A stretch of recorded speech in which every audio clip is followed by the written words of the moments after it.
This is essay number 4 on the race of man from Cain to Noah. Now remember where we are, and I hope you have all of these that you can listen to them. So sit back now and be my guest. 3 essays have preceded this one, so we're entering number 4. The prior 3 in order were the creation of planet Earth, the creation of the first pair, Adam and Eve, and the fall and expulsion from paradise. We're familiar with the term Toldot, the books of the generation. The book of Genesis follows these generations. When we arrive at chapter 11, we encounter Abraham and follow his sons throughout the remaining part of the book. Basically, Isaac, Jacob, and Joseph. He is the main line, yet there are other lapidary lines that cut in, such as Esau and Ishmael, and the other sons of Abraham by Keturah. Our study, however, in these issues are designed to follow the line of Adam up until we meet Abraham. From the creation of Adam on the 6th day of creation until Abraham, the high point is the flood and Noah. Noah then is, we might say, the watershed.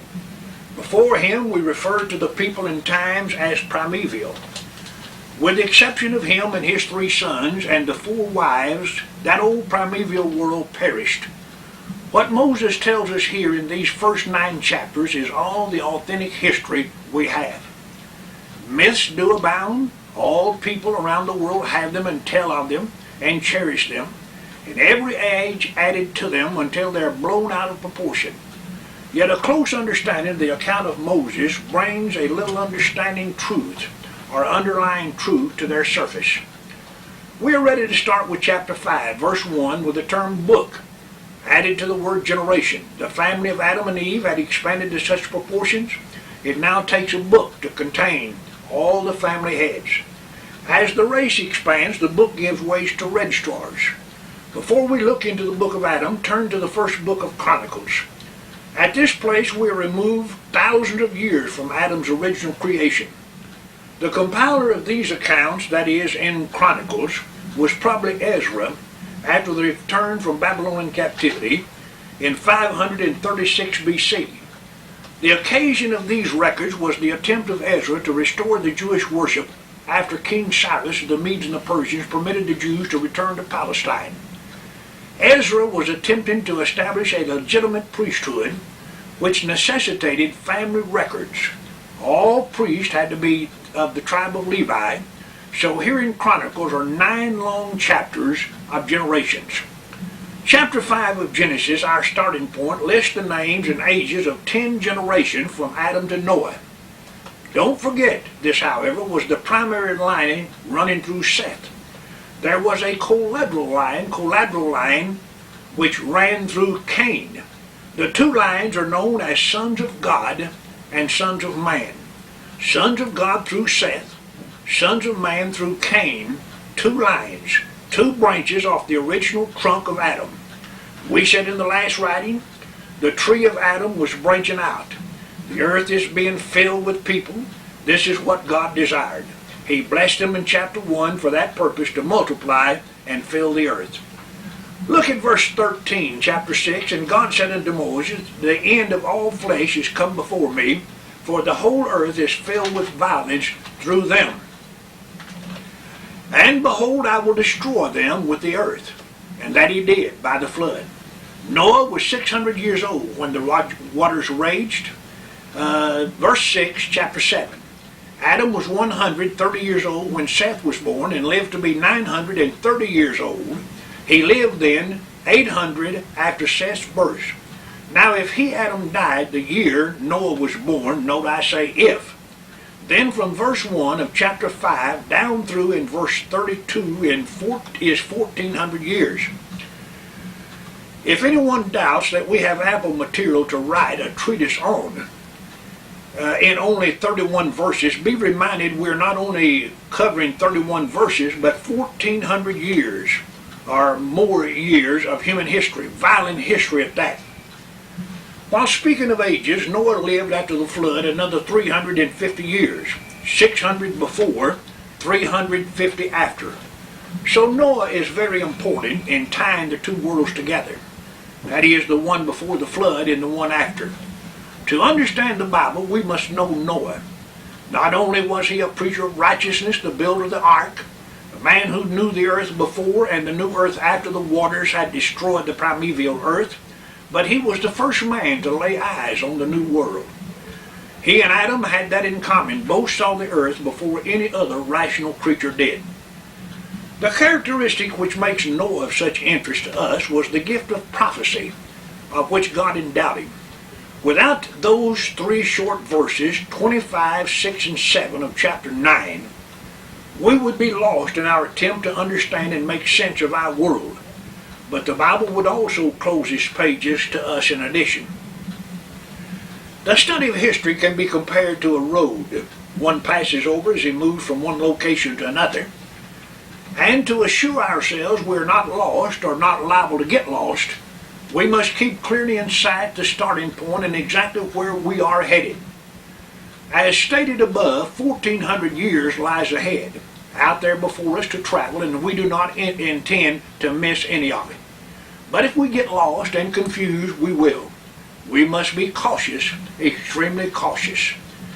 Adam and Eve were driven from the garden in Eden because they failed to obey Jehovah relative to the eating of the forbidden fruit of the tree of the knowledge of good and evil. A big mistake it was, but not insurmountable. It was not unget-overable. They bore its scar throughout their long lives.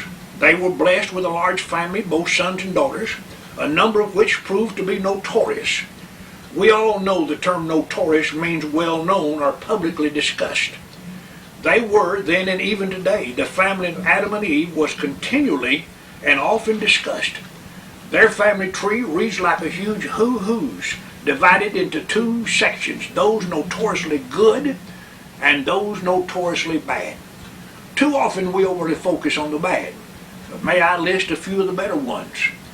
Seth, Enoch, Noah, Abraham, Isaac, Jacob, Moses, David, and Jesus the Christ.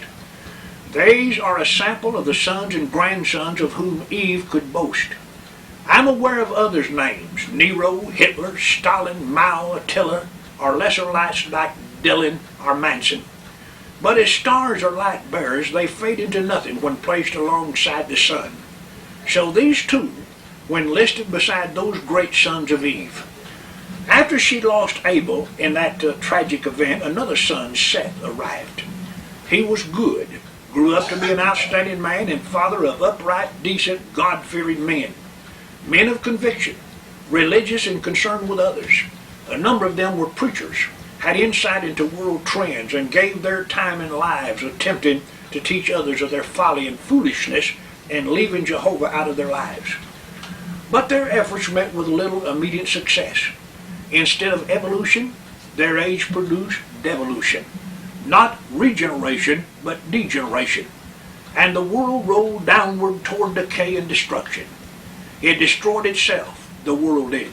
1400 years is a long time, but a vehicle can only run so long on fumes, and they finally ended. Here then is the extent of this essay, all downhill until it ends in the pits of hell, the flood, total, universal destruction of that primeval people and age. Necessary it is to keep both the start and the finish lines before us every step of the way. Genesis chapter 5 verse 1 to Genesis chapter 6 verse 9. 40 verses total. Don't forget the generations, that is the Toldot, family tree, records of families. Verse 9 of chapter 6, Moses starts another series. So we encounter three, Adam, Seth, and Noah. There are a number of items we could focus on, since, however, the term primeval, or prehistoric, or old world, continues to inject themselves in our study. They demand special attention. What exactly do they mean? Or, better yet, how much time must be allotted to them? Whatever the amount, it starts with creation and ends with a flood. Here, then, is both. The study of time is chronology, the fixing of dates and proper sequence. And it's here too many cringe, cower down, throw up their hands and shout, I can't remember those old dates, and to be honest, I'm not interested in them. That poses a challenge to this essay, and one we'll attempt to remove. I lay the blame not on dates, but teachers who apparently don't care any more about them than those they attempt to teach. Here lies the difficulty. But I like them, understand their importance, and thrill when my readers too understand their use. I don't suppose there's any other subject as often and widely discussed today as how old this planet is. We hear it on television, radio, we read it in magazines and newspapers. The classrooms and halls of our colleges and universities and public grade schools ring with it. Books by the millions are rolling off the press around the world at this very hour trying to tell us how old planet Earth is. Our concern does not stop with it. We have gone out into the cosmos and are digging around and disturbing the surface of other planets trying to figure out the riddle of creation. Amazing. Amazing indeed. And we are so presumptuous to say we're not interested in dates? Pshaw.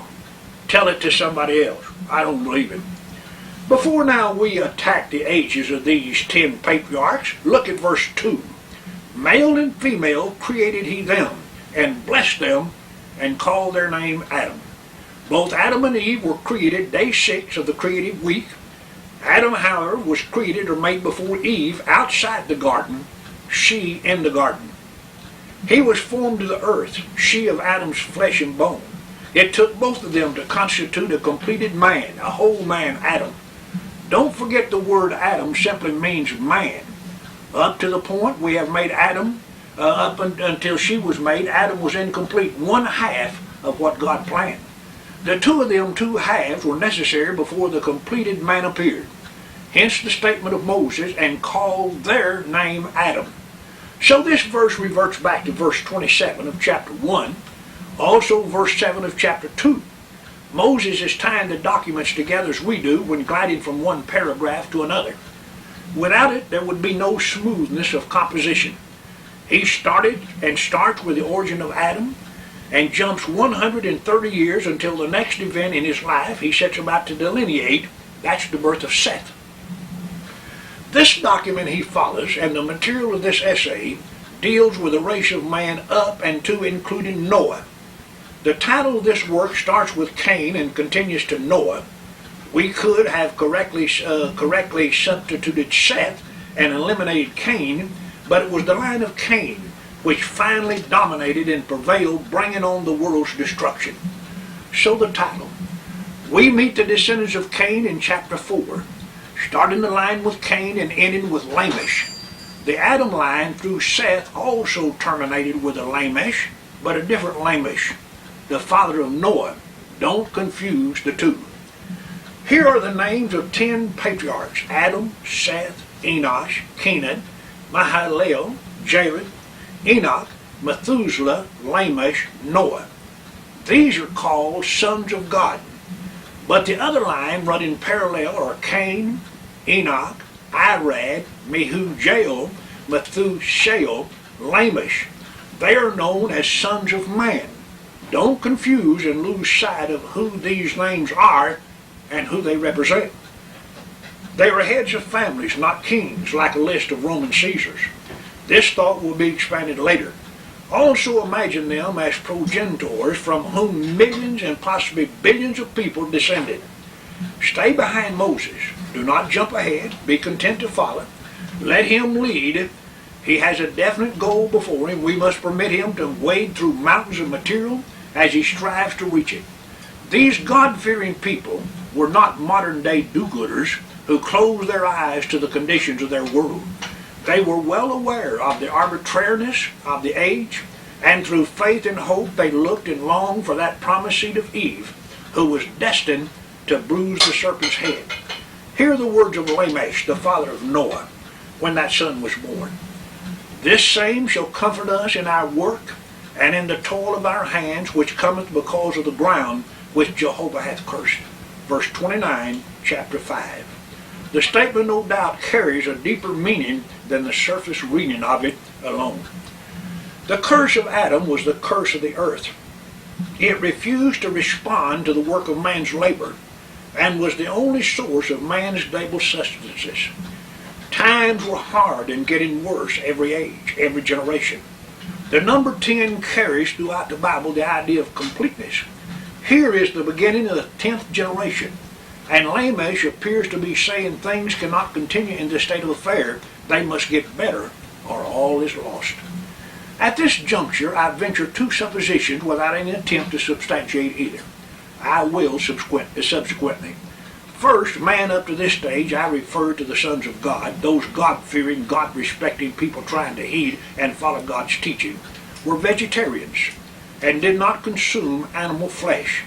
And number two, at this time, before the flood, the earth was a solid piece of dirt or soil, surrounded completely by the ocean. No individual continents yet. When Jehovah brought on the flood, he had two objectives, both man and the earth. Read verse 13, chapter 6. The earth is filled with violence through them, and behold, I will destroy them with the earth. Note them, mankind and earth, both of them, not just man off the earth, both of them together. But that is why I beg for patience until the next essay on the flood. The earth and Adam, man, cannot be separated. His mother was earth. There is conjugality, a relationship not to be overlooked. If Cain was a fratricide when he murdered his brother Abel, what is man when he harms, abuses, and kills his mother? Could we call that mothercide? I'm convinced of this matter. The relationship God intended to exist between earth and man has not been given the attention it deserves. In the outside, I emphasize the unity between the parties, earth, heaven, plants, animals, and man. Chapter 1 of Genesis presents the creation of a wonderfully designed and made machine, one connected with the heaven of heavens, the Ophiuchus, or the navel to which the umbilical cord was connected or joined. This is not new nor novel thinking. Both pre- and post-flood people believe it, and the idea underlying the power of nationalism, the power behind wars, the very fuel which feeds them, is that idea. Study carefully the dream of Jacob the night he spent outside the walls of Bethel, the old city of Luz, and watch those angels as they both descended and ascended upon what we teach our little folks as Jacob's ladder. Sure, there was a passageway originally between heaven and this earth. The Bible knows it as the Garden of Eden. There the two parties met and communed together in sweet, blissful, peaceful harmony. Show me where God ever met, walked, or talked with Adam or Eve on their families on this earth outside that garden. When Cain and Abel sacrificed, they brought them where? To the gate, the entrance of which was guarded by a cherubim.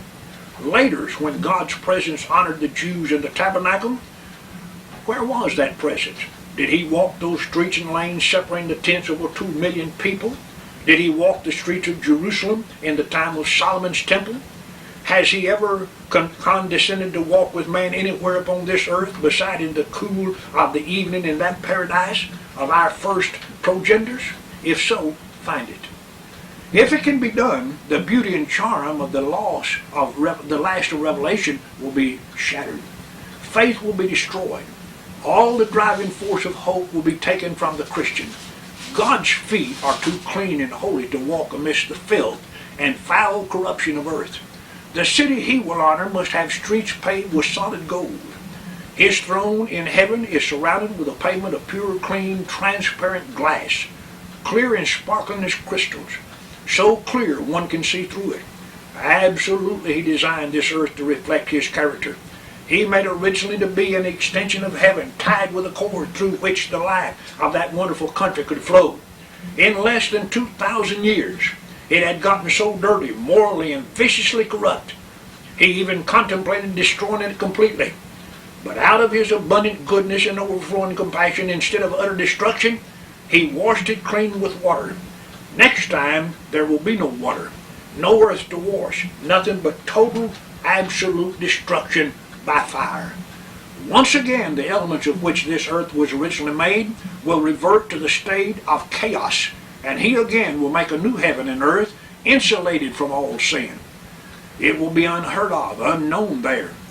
But from the time of Seth, at which time man began to call on the name of Jehovah, until the life of Noah, this earth was filled with violence.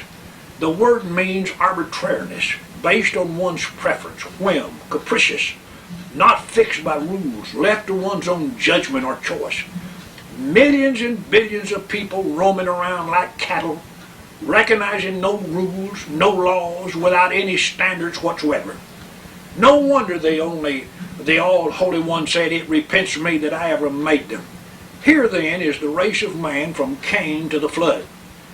The race this essay will attempt to bring before our eyes and determine what happened to it. How came all those people perished? What provoked the God of heaven to destroy them? What kind of people were they? Had they advanced to a state of society anything akin to the societies we're familiar with? Were there any laws at all? We have records and histories of people on this side of the flood pretty primitive.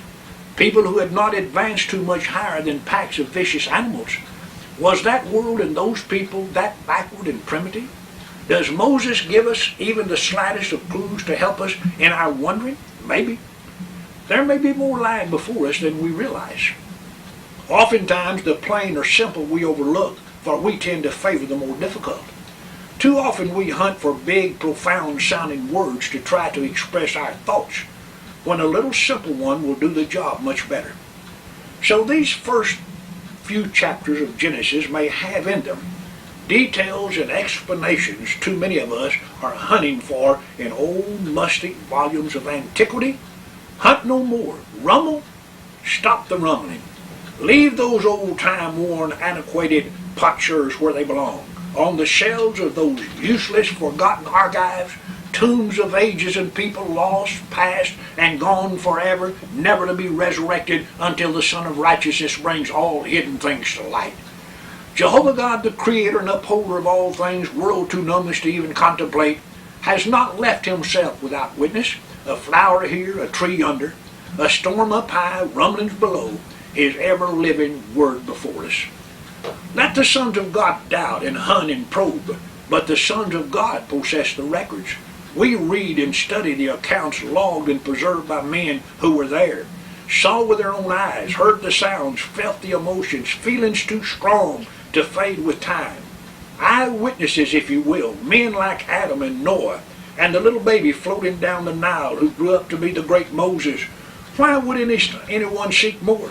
It's all here in 10 or 12 short, simple chapters of Genesis, the book of beginnings.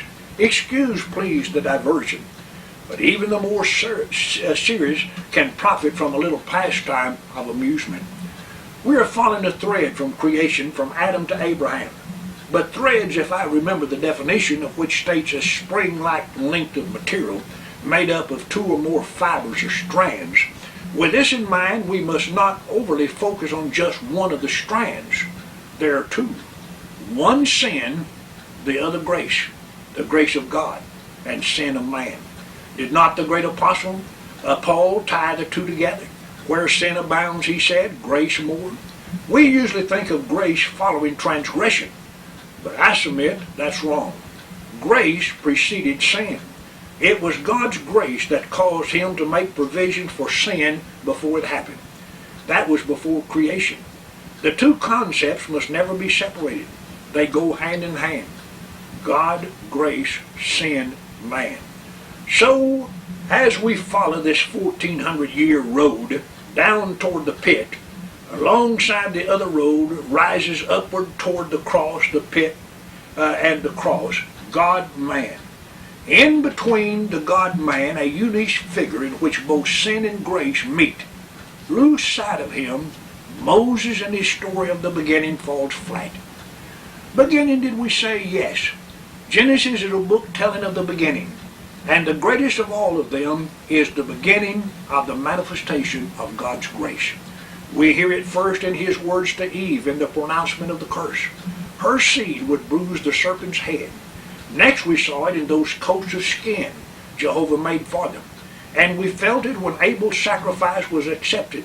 Again it's present when the Eternal One reaches out to the rebellious Cain, the advice tendered to him, the sign placed on him for his protection.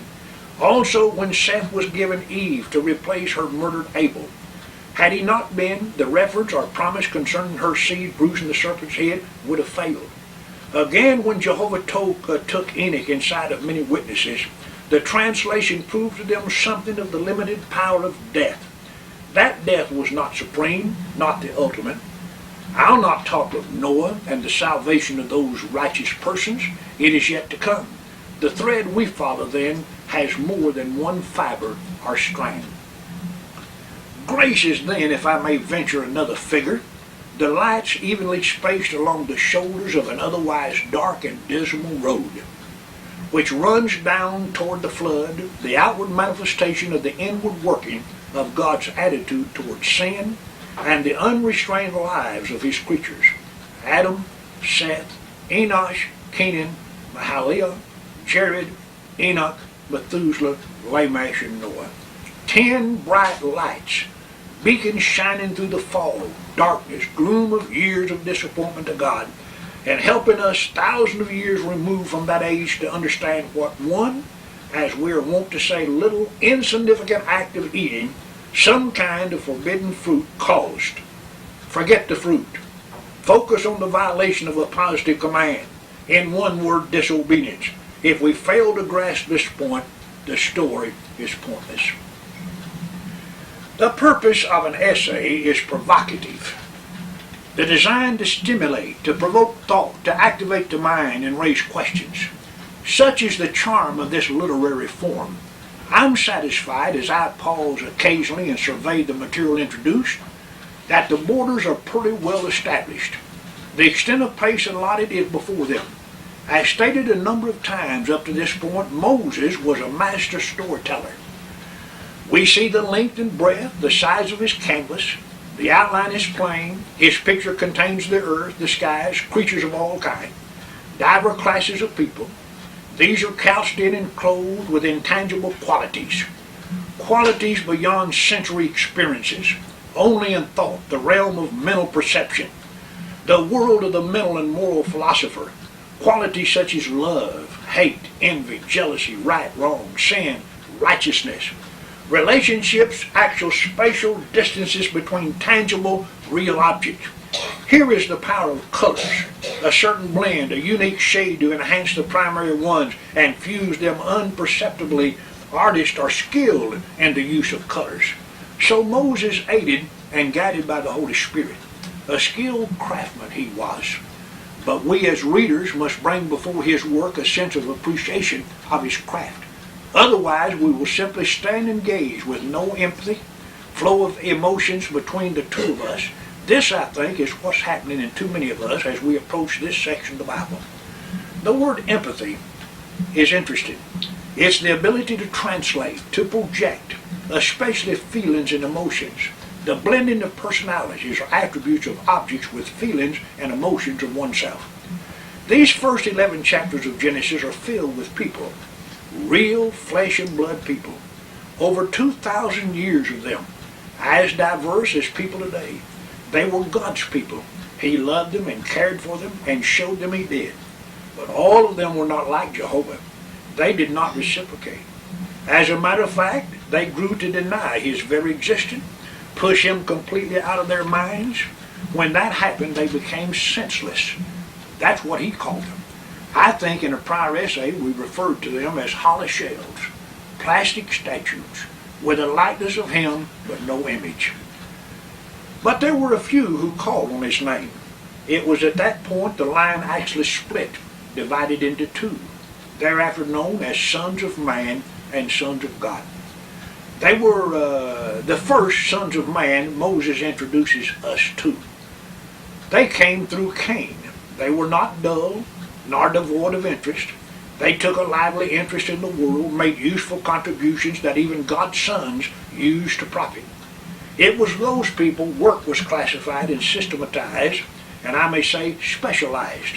They were satisfied with each other, divided and established clans, and both cooperated and competed among themselves. The women folk took pride in their looks and developed a liking for pretty and bright color. That is, bright colored clothing. Jewelry appeared, all types, all kinds, all different colors. It may be a moody question to ask, but I wonder which contributes to which. In verse 19 through 21 of chapter 4, we read of the family of Lamech of Cain's side. He, remember, had 2 wives. Adair and Zillah both bare him sons, intelligent sons, talented sons. Adair gave birth to Jabal, a cattleman and tent maker. He lived in tents and followed his herds, somewhat nomadic, clannish, and restless. He had a brother named Jubal, musically inclined, had an ear for harmony. His children inherited that ability and invented the harp and pipe, wind instruments. Picture them at night, moon bright, yellow overhead, wolves howling in the distance, night hawks in the trees, gathered around a fire trying to match those sounds on their new discovered toys. Zillah, the other wife of Lamech, don't forget, had poetic talent herself.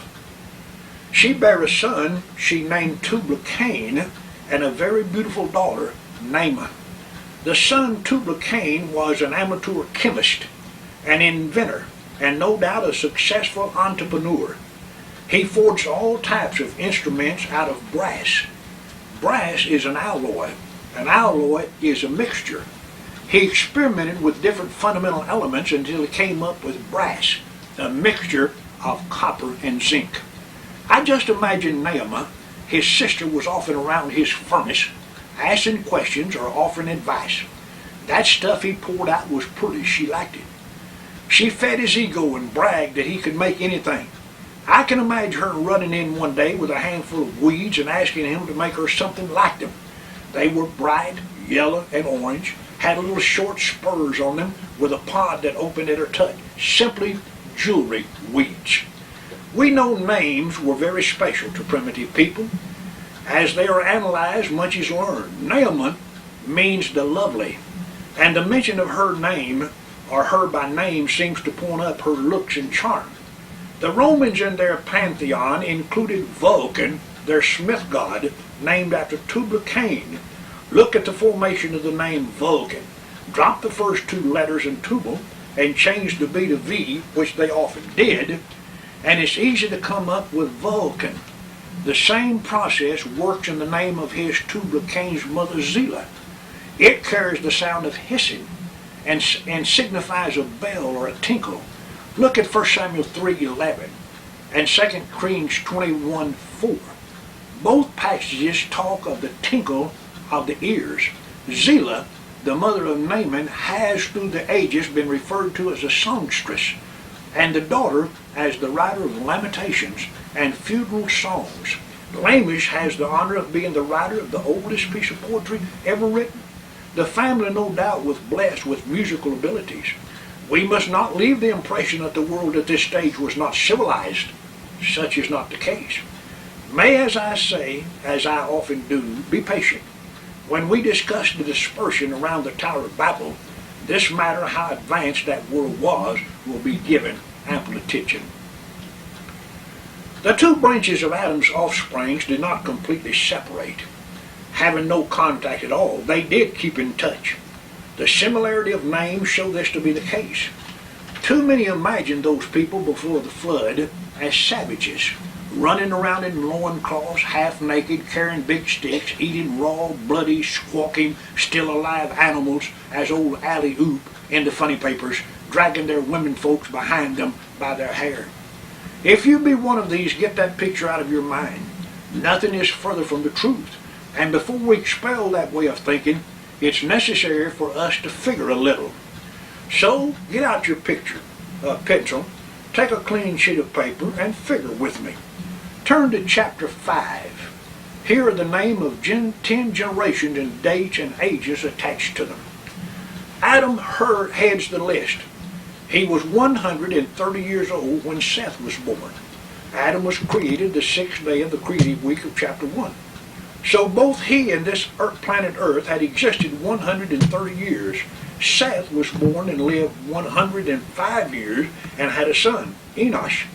The world and Adam are now 230 years old.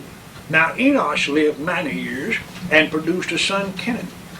Adam and the earth were 25 years old. Kenan lived 70 years and had a son, Mahalalel. Stay with Adam. He now is 395 years old. Mahalalel lived 65 years when his wife bore him a son, Jared. Adam at this point was 460 years old. Jared married and when 162 years was blessed with a son Enosh. Adam is now 622 years old. This great Enosh lived 65 years and began a son Methuselah. Adam at this point of time, the oldest man to ever live, was 687, as we would say, getting up in years. Methuselah was 187 years when Lamech, his son, was born. At this birth, Adam was 874 years old. Lamech was the father of Noah, who was born when he was 182 years old, but Adam died when he was 930 years old. He therefore died 126 years before Noah was born. Noah lived 600 years before the flood. Chapter 7, verse 6. Adam therefore died 726 years before the flood. But Adam was 930 years when he did die. So add the two numbers together and we know then the world, the planet, the earth had existed for 1656 years, at which time God destroyed it.